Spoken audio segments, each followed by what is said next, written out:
Hey folks, hope everyone is doing well. A lot of questions lately about what's going on with interest rates, a lot of volatility, banking crises, the Fed raising interest rates, all the good stuff. So I want to show you a couple quick things I think you'll find helpful.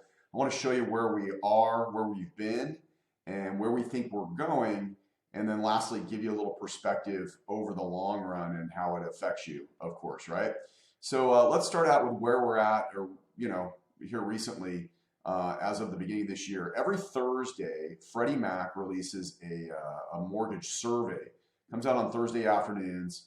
I've got the website up ahead of me, so at the time we're filming this, we're right still kind of, we've come down, we're still kind of in the mid sixes, but I'm going to take you back here to the beginning of the year, and we started the year right around 6.5.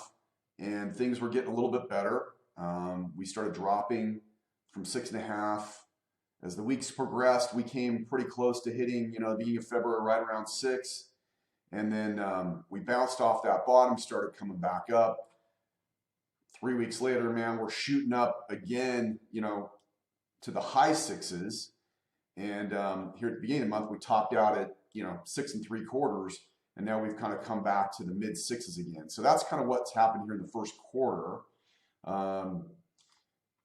What happened recently is the Mortgage Bankers Association, they came out with their forecast for the future. So I want to have you take a look at this. Let me move me. Right here, this is what we're going to look at, this line right here. So we finished last year at the end of 2022 with rates being right around just over 6.5%.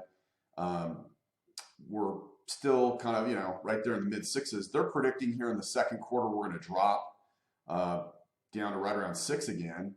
And then in the third quarter, another, almost 0.5% to 5.7. And then by the end of the year, in the lower fives going to the beginning of next year. I mean, it's kind of crazy if you look at this line right here, what they're showing.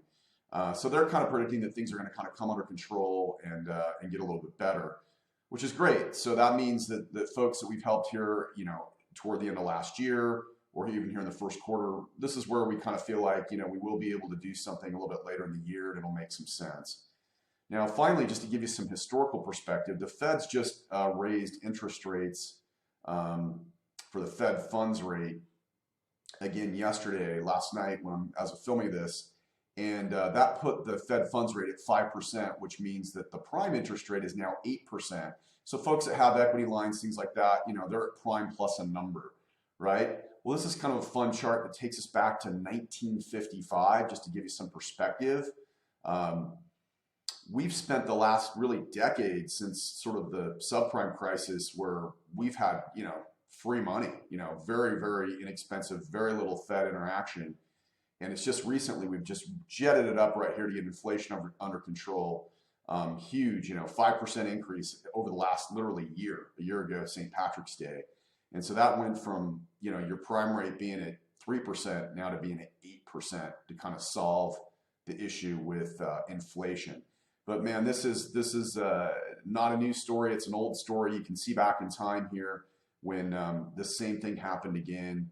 Kind of leading up to the subprime crisis. And then back in the 80s when Reagan came into office and we saw stagflation and just 20% interest rates and things. So we've been there before.